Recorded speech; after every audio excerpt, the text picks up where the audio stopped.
Assalamu alaikum bandiraɓe hettiyankoɓe yeɓoyankoɓe yaw Pindi TV bisimilla moon e ruɓɓindu jayndeli moɗon weltare min dañi huccide moɗon oɗo subaka talata hande ko wiɗon tan yo Allah waɗanen jammi kisal goto fo salminama e inde kono on manama e jettode serenɓe men jejjitaka hay lawol gotol calminama jurama bertama juuɗe ñagama duwaw yuppo e Sénégal yuppo e aduna foof ha oɗo rafi wawa hollude en caggal ɗum noon no subaka fo ko banimon debbo Aissata Ndiaye ne wonde banum gorko sehil mum Amadou Moussa bisimilla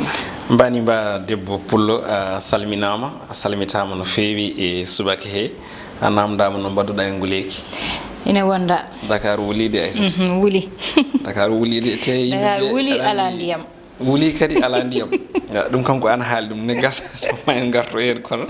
ɗum ko an haali ɗum hamnema mala ka jiɗɗo adade mi ko jogornon haala yomi adoma hen tan ka gadir kam e sokkorde ja ala probléme ɗum noon ko noon a weltanama no fewi a ñaganama Allah moƴƴere yimɓe noon ma paam holko saabi gadirɗa kam hande e subake min kam mi haalani foof ko an haalata konngol ñaƴata koye wonmo jomum ɗum noon ko salminde on e juurade on e weltanade on no fewi wiide on kadi yo Allah hokki en ñalde dow jaam humnude aade o kadi aussi huccide moɗon e kala subaka ko weltare e weyta e wonande min so wiide won wonde assalamu aleykum wa rahmatullahi taala wa barakatuhu waaleykum salam wa rahmatullahi taala ko ɓuuri tengtude hande Aissata ko ɓuuri tengtude e roɓino men jayandeji ko ɓuuri hen ko hewde en tout cas jayande ɗi garti ko e ñawoje ceertuɗe ɗe ganduɗa ɗe hande ina tawe ɗo e nder leydi men Sénégal kono kadi won hen ko toon to lamorgo leydi Paris woni ñawore mo ganduɗa o ko Lamine Diack e ɓiyum kono kadi ina tawe hen toɓɓe goɗɗe ɗe jayde ɗi garti o subaka noon tigui Amadou jayde quotidien udditata man ko noon tigui nden ɗon jayde wi ko accident ji woni tan janguji walla mbiyen ha joni pelbodiri deggodirɗe tigui woni ko teskayde balɗe toon to Casamance ɓe mbiɗe ko armi manam tan kono leydi men Sénégal kañum de o sa hande woni ko e terrain mo ganduɗa o ko baɗaɗo mine manam tan ko gubbaɗo ko wiyete ko hono o guirɗe woni minuji e ɗemgal tubankore ɓe kolti noon wonde ko véhicule aji woni tan otoji tati tawi noon ko kono leydi meɗen jeeyi ɗum kañum ha joni yabɓi toon e minuji noddirteɗi mine anti char ɗum ɗon noon koɓe mbi tan ko e nder balɗe sappo tigui ɗin ɗon otoji tati kala jabɓi e ko witi koye ɗin ɗon minuji e mine hanki o noon sabima ha yimɓe ɗiɗo woni soldat ɗiɗi ha joni mbasen pitali mumen hewɓe kadi mbarmi e oɗon saaha ene tawe e hello nayyi e nde jayde witende quotidien le quotidien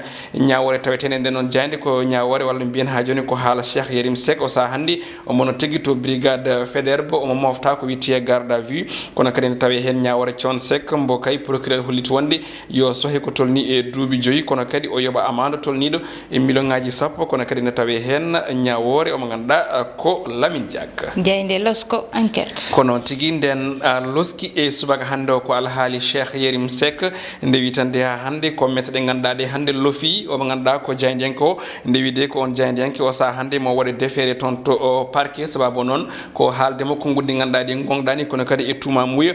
fewde e kono woni gendarmerie leydi men Sénégal ha e ko nandi hen hollitama noon wonde o saaha hande gueɗe kala ene jiiɓorimo kanko gonnoɗo jaydiyanke Jeune Afrique o vox populi rewi hen koye hen tigui arti ndewi o saaha hande omono mofta e guite yimɓe placé en garde à vue omo ganduɗa ko vox ko Cheikh Yérim Seck oɗo saaha de jayde wi jeeyi sababu tigui naggal makko ko konngudi ɗi ganduɗa ɗi o suuti ɗum fewde e ndeɗo fedde walla ngu goomu wiitengu bati plus ko tigui ha joni projet walla mbiyen ha joni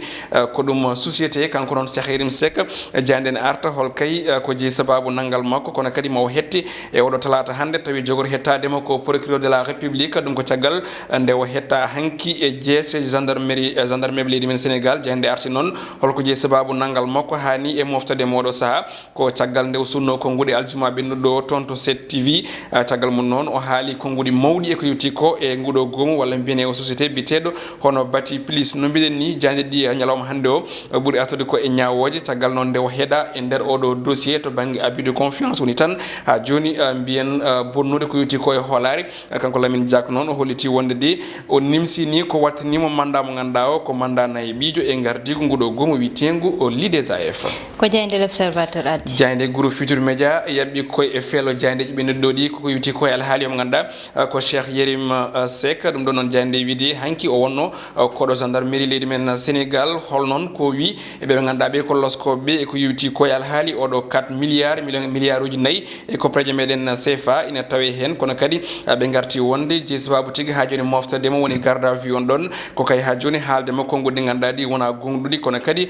ina gasa o wade déféré tonto parquet odo nyaloma hande no wiri jande goddum dum non jande RTV ko audition goddo ma kay huccit makko kanko mo ganda ko Cheikh Yerim Seck goddum ko tawte hende jande ko al haali Thione Seck ko mo ganda ko procureur kanyum de yiddi mom ko yo soke e hono ko yuti koy duubi joyi kame amantol nido e million ngaji sappo e ko preñe meden CFA kanko Thione Seck non o suuti ko ngudi so wiide wonde ko liggado kono kadi ko complot e ndedo nyaawore foftande gasani sabu riwtama ha nyande nogas didi ndu leru ndu gonden goddum ko tawte hen ko be ganda be ko be covid 19 ne wayno lori walla bien tampini odo saha sabi non jande wi ko hegede nana yurno leydi men Sénégal sudin ko ngudi non ko FMI fedde ngotagu windere nde tambini kala ko yote banque copreje kono kadi laamu leydi Sénégal addi hen e hello nayi e joyi jabol mudum e nde jande l'observateur jande les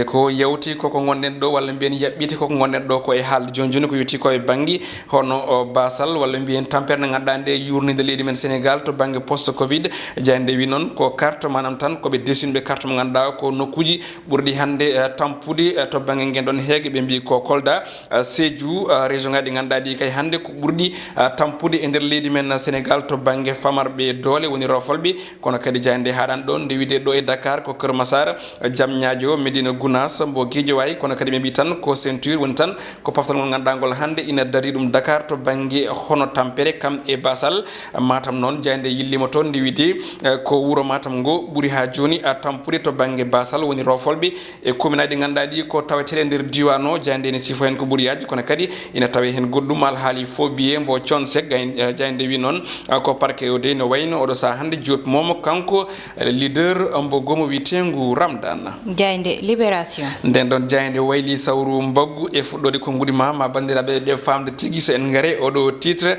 de wide ko ngakkere ndiyam do e Dakar ko tolni hande e balde jondi ne wayno de won en nokkuji kam hay tobbere wotere simtata e robinaji di sabi non de wadi ko namdal mbele tan be ganda ko CNE woni tan jogibe odo sa hande ndiyam leydi Sénégal hani e Dakar mbele burani tigi mettude kono kadi burani hamnade e wonnobe do be woni SDE so tawi ko namdal ina gasa Aissata Ndiaye ne wawi artan don hen e jabol ko jehede las ad den don jande ni wide koko yuti ko hande e kebal hani e bonande to bangi diwan nadande mayo hango ngo ha tan tondo Guédiawaye woni littoral Guédiawaye jande wi non ko won bombode goddo mo ganda hande ko foncière manam tan de ko nokku je leydi hande o gondo tigi e cadele mawde dum non ko ngudda bikinidi jande addi kono kadi ina tawe hen goddum al haali Thione Seck o suti ko ngudde o holiti wonde de kaado hala fo bi hande addi nganum kono kadi bonni hakkille bi ko hono mo ganda o ko Wally Seck jayde le soleil jayde gendire nde ina wayno kanyum ari ko e goddum ko peeje ganda do ngam bamtude ko fate bangi tourisme woni jillu leydi men Sénégal jayde wi non ko be ganda be ko tambibe fanno o sa hande de jopi ko winno dirte ha joni offre local woni tan be tugni ko der leydi ndi tade ke woni uddidde tagal leydi ndi wona ko weebi ne tawe e hello sappo e go e sappo e tati ende jayde witende lo soleil goddum ko tawete hen ko covid 19 capande jeetati e tati hesbe kanyumen jiya e der leydi men Sénégal ina kay gondi e covid o nayobe cankima woni keddima hen no gasdido be kanyumen odo sa hande ina ngoni e tampere no feewi non ko limore hankinde kono dum ina tawe hen gede wat boniyankagu jande wiiri ha hande en pam menaso woni tan kulhulidi ina keddi ha joni sabi non alerte woni kay ko woni e der kono leydi meden Sénégal jande stade Oudouche Dama ko non tigi den don jande ari ko e Bundesliga ko tonto Allemagne dum don de wide ko hande kuccam mabbe e Werder de Brême ko club wite non kambe non Bayern Munich ina gasa tigi be gona champion woni be jetto ko berndi ko so tawi jande wadi wi ko so tawi manam da yidde famine den be way tigi be kebo on don titre tagal kay so tawi kay ha joni e be jogi on don fartange sabu mabbe keptu be ganda be ko Lewandowski kam e Müller yimbe didi fotbe zuudude hande ngam non be pola so be poli tan e on tuma kambe mabbe jetto championnat mabbe tonto dowla Allemagne goddum ko tawete hen ne wayno ko Al Hali Mbaynya e tontoren jande wi hankadi ne de ina wayno oɗo saaha cergal ngal koko laati no hanirta ni ko tawate hen goɗɗum ko final coupe d'Italie Naples et Juventus duel on ɗon poɗɗo fettude janggo o saaha hande de konngudi Gulli Diaw fuɗɗima lombade hakkude keblinowo ɗin kippuji ɗum ɗon noon ko duel mawɗo paɗaɗo e nder terrain hakkude Koulibaly e mo ganduɗa ko Cristiano Ronaldo CR7 goɗɗum ko tawate hen ne wayni ko classement soulier d'or 2019 2020 holto hetti Cristiano Ronaldo e Messi ko noon kadi e Sadio Mané jande waɗi ko namdal sen gudditi ma en taw nderto e position ɓeɗo tato ɓe ganduɗa ina kay mbawi goto mabɓe ne wawi ƴettude oɗon soulier d'or Aissata ɗon guddirten roɓino men jayndeji kono kadi en nani goto e bandiraɓe ene namɗo no wiye ene yo waɗan émission sport ɗum noon kadi yidde wi tan haala ka nanama famama mawɓe ne keeɗi émission sport nanɗo inchallah ma aroy noon tigui Amadou émission sport koko foti wadde tigui saabu aɗande sport kam koko ganduɗa woni ko ganduɗa ina hewɓe ina jiiɗa andude hande holko woni sport o ko yalti nder leydi ndi caggal leydi surtout ɗum ɗon ma wat fayida Amadou inchallah rabbi hakkillaji nan hen kono ma woppe hakkille peeje pelliti foof nan hen inchallah noon tigui Amadou en garate banggal gongal woni banggal fait divers meɗen Amadou hande puɗɗore ɗen e ko ganduɗa ko kañum woni ngakkere ndiyam ɗam caggal ɗum men gare basal ganduɗa FMI haali ɗum e nder leydi meɗen te ɗum foni woni caɗele ganduɗa addi ɗum ko oɗo rafi walla mboros covid 19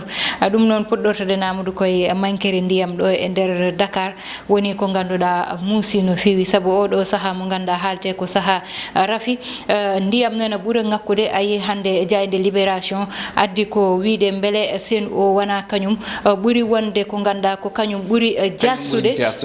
ɗum ko ganduɗa kañum woni SDE ɗum ɗon noon dañɓe tampere ɓe guila sen o ari kañumen mbiyata ala saabu waɓe ɗum minen banggal parcelle guila sen o ari Amadou min jiyata ndiyam ne woodi Aissata aɗa andi wone kabaruji walla mbiyene wone tampere hani wone konngudi hande o ko coronavirus suddi ɗum saabi hono ngakkire ndiyam ɗam ɗo ɓe mbi ko plusieurs jours c'est à dire ko balɗe kewɗe ko eɗen mbawi wiide ɓuuri ɗon hande ko lebbi won e leeɗe hande ko tampere mawde woni toon ɗo e wuuro lamɓol ngo Dakar te eɗen gandi oɗo rafi namda hen ko laaɓal namda hen kadi aussi surtout e saaha gonaɗo joni en kaali fuɗɗode haala meɗen wonde ina wuuli te eɗen gandi ina wuuli corona nanɗo ka lortoɗo ka lawƴo juuɗe ma en même temps ka jarowo e gueɗe mbaɗe noon e nguleki nan ɗo rafi nan ɗo wiide ko sen o ɓe ganduɗa ɓe hande kañumen kepti oɗo contrat to banggue ndiyam leydi meɗen hatin ɗo e Dakar e juuɗe SDE eɗen mbawi ha handi ko ɗum 6 et 9 c'est à dire kala ko junniɗa tan keeɓa goɗɗo par ce que eɗen gandi société ji meɗen foof ɗi gona à 100% surtout joguiɗe ko wayno société joguiɗo ndiyam leydi foti wonde ko 100% sénégalaise ko ɗum foti wonde ko temedere nder temedere tawi ko ɗo nder leydi ndi jeeya walla so ɗum ɗon ala tawi kamɓe aɓe mbawi huftidinde en tout cas yidde Sénégal naaɓe ɗe ɗum laamu ngu foti vraiment wadde appui saabu yimɓeɓe tampi joɗade ko foti e balɗe 5-6 robine ma simtani ka lawƴowo galle ka lortoɗo ka ñamowo ka jarowo te kadi janta hen kadi aussi course ji goɗɗi pour ƴeewoyde ndiyam hakkude quartier hakkude leeɗe e leeɗe joɓa taxi ji hen sahaji e gueɗe mbaɗe noon foof nan hen vraiment ene foti yurnitede no moƴƴi no mbimi ni noon ko information ngaji ɗi ganduɗa ɗi hande hono info corona o suddi ɗum no fewi saabi hande tampere yimɓe hewɓe e caɗele guurade ɗe ɓuurani feñde no fewi noon tigui Amadou ko caɗele tigui ɗe ganduɗa yimɓeɓe nana guura ɗum e nder galleji mumen e nder quartier ji mumen Amadou ndiyam yiyatake saabu so neɗɗo joɗima ko timmi balɗe sappo jaggui balɗe sappo e ɗiɗi yiyani ndiyam Amadou ɗum ɗon ne muusi jaaha yimɓe jahata ko ne ƴoogi yaaha ndiyameje pompe est ce que ndiyam pompe o ne jogui hygiène mo ganduɗa ko kañum foti dañde hay goto anda est ce que soɓe nawi ma waɗe eau de javel beele eau de javel o wonko wawi hen e goɗɗum e goɗɗum walla neɗɗo waɗa hen ko ɓurti ɗum ɗon fof koko foti ƴewtede woppite hakkille no fewi saabu ndiyam koko ganduɗa Amadou ko neɗɗo foti ko dañde ɗum koye droit muɗum jeeya saka noon aɗa yoɓa lebbi ɗiɗi foof aɗa yoɓa facture ma ndiyam te a ussanaka hen haydara hay so tawi a joɗima balɗe 15 a ala ndiyam a ussantake te ko yimɓeɓe joni ngakkata ndiyam ko ɓuuri hewde ko dañata ndiyam saabu sa ƴeewi ɗo joni balɗe lebbi 4 fayi lebbi 5 ko sen o ari ndiyam ala ɗum ɗon nene foti ƴewtede no fewi saabu so société goɗɗo ne adde ko pour ha tambo liggey mo ganduɗa ko ɗon walla ha ƴettita to ganduɗa ko ɗon neɗɗo wawa to neɗɗo wawano ɗo fewnude walla wawano darade ɗo walla koyngal mum yettatono ko ɗon kamɓe ɓe mbawa yettinde ɗon kono soɓe gari kadi ɓe ɓuuri kadi jassude ɓe ganduɗa ko kamɓe gonno ɗo ɗum ɗon ne hamni seeɗa. aɗa andi en meeɗi wiide eɗen jogui probléme enen Sénégal joguiɗen ko probléme continuité c'est à dire kala ko wonno ɗo hen to banggue moƴƴere dokken yeeru e ministére uji ministére uji garɗo hande waɗi eɓɓore mum to banggue ndiyam ina serve Dakar ko wayno ndiyam kaɗam ɗam eɗen gandi won projet japonais goto arno ɗo simidire laamu ngu ɓe mbawa ƴettude ndiyam kaɗam ɗam ɓe belna ɗum to banggue karallagal mabɓe ɗum ɗon hande gonnoɗo ɗo iwi ɗon yaade on projet goɗɗo ari aussi ɓamtani ɗum donc ɓurɗen wawde yiide to banggue continuité laamu ngu koto banggue hono ni hande ɓe ganduɗa ko SDE yeehi yaade ɗeɗo caɗele ɓeɗo kadi gardi jokki e caɗele gonnoɗo ɗo ɗe wadde firti ko probléme continuité o ha joni nanɗo et puis ɓe ɓuuri wawde jokkude banggue continuité o koto banggue caɗele mais wona to banggue ɓuure ɗum probléme o noon tigama ɗum hawni hen te Dakar fof ko ndiyam hay so wona ndiyameje kaɗɗeɗe Amadou Dakar fof ko ndiyam banggue goɗɗo gareten e woni tan e banggue caɗele Covid 19 ha joni heeɓori woppude e nder aduna o Sénégal ne heddotako hen caggal amude e banggal gartam e wiide tan ruttorade caggal ma ƴewtide e ko wayno diwan mo Dakar ko wayno Matam e banggue goɗɗo e goɗɗo ɗum ɗon noon ko ɓeydide ko ma basal ɓeydito Amadou ɗum ɓe mbi ko noon aɗa andi ɓe limti diwnuɗi ɗiɗi ha tati presque Kolda Sédhiou diwnuɗi ganduɗa ɗi hande ko ɓurɗi tampude kono kadi hayɗo e Dakar eɗen gandi won ceinture manam won paftol ngol ganduɗa ngol nan ɗo woni Keur Massar Diamniadio Médina Gounass nan taari Dakar walla nan lombe Dakar ko basal mawgal e toon aussi to Matam noɓe mbiri wuuro ngo ɓuuri ene wayno tampude par rapport e commune rural taariɗe ɗi wadde en ganda holto cimtol ngol basi kono mi haali mbimi ko c'est la première fois mbiɗa yaada e cimti mabɓe ɗi par ce que ngol lawol ne famni eɗen gandi oɗo post covid 19 hande gona ɗo gogo so tawi a daari diwnu ɗiɗo ko diwnuji ɓurɗe wawde basa to banggue ndema e to banggue jeeygu kono kadi e to banggue caggal leydi te eɗen gandi oɗo rafi huftidini ko aduna o foof ene waɗa impacté to banggue ndema ene waɗa impacté to banggue haajoni commerce kono kadi waɗi impacté to banggue ko préje ponnoɗo ummade caggal leydi e ɓiɓɓe leydi wonɓe toon ɓe wadde so tawi FMI wi noon hunde ne gonɗi vraiment heddi noon ko hol peeje ƴeweteɗe hol peeje ƴetteteɗe ha ko wiya ko manam usto mbaɗa andi kam ma ɗum feeñ en ɓooyi haalde guilde rafi o fuɗɗi mbiɗen haysinno tawi caɗele ɗe ma mbat yitaki joni joni mais en tout cas ɗo e quelques mois ɗo e lebbi garoji ma ɗum feeñ ha laaɓa ceer wona tan e ɗiɗo diwnuji mais ko e nder Sénégal kala en mbaɗi kuftodinde e nder Afrique voire aussi e nder Europe ha e Amérique noon tigui Amadou saabu rafi o ala ɗo woppite to so holli caggal tan woppata ko caɗele ɗum ɗon ne ƴewtidama no fewi e nder aduna o caɗele ɗe wona tan Afrique saka noon aɗa andi Afrique Amadou eɗen kewi ko ganda ken ɓaariɓe tan bagasuji kewɗi ummoto ko caggal leydi naata ko ha e ganda koko gurdam e ko way noon te hande gurdam ɗanniyankoɓe muusi no fewi muusi ñanden hanki presque mbiɗa haala ɗo e neɗɗam goto mbimi hay banggue revue de presse o machallah e saaha confinement o ɓe ɓurno wawde daare no fewi par ce que daari view ɗi ɓurno ƴellitade kono joni ko yimɓe ɓamti golle ko won noon goto foof nana ƴeewa heptude ko wasno ko ɗum tagui dawi ɗi hande ɓuuri hewde hajuji ɗi ɓuuri huccinede par ce que déconfinement waɗama nokkuji kewɗi hande e Europe nokkuji kewɗi e Afrique ne wayno woodi ko accitano moƴƴi jomumen ne dawa donc ene holliri wonde no mbinɗen ni Covid ma accu ɗo gasɗe mawɗe ma accu ɗo jolɗe mawɗe ɗen jolɗe noon haysen tawi ɗi mbawa sukkarade à 100% en tout cas eɓen eto pour sukkude 50% o par ce que eɗen gandi doole leydi ndi enen jogui ndema jogui awo e gaynaka kono kadi doole leydi ndi en tout cas inan toon to caggal leydi eɓe dow keeceje ɓiɓɓe munen wonɓe tigui e nder jokli leydi ndi kala e kuuɓal noon tigui Amadou ko ɗon uddirten ruɓindu jayndeli meɗen salminde tan e jarnude yeeɓiyankoɓe kala e kuuɓal ko wiide on tan ko banimon debbo Aissata Diaye wonno banum gorko Amadou Moussa Ndeye Fatou Massaly heɗano e banggal caméra o Allah jarama ha gongol so Allahu lamdo jaaɓi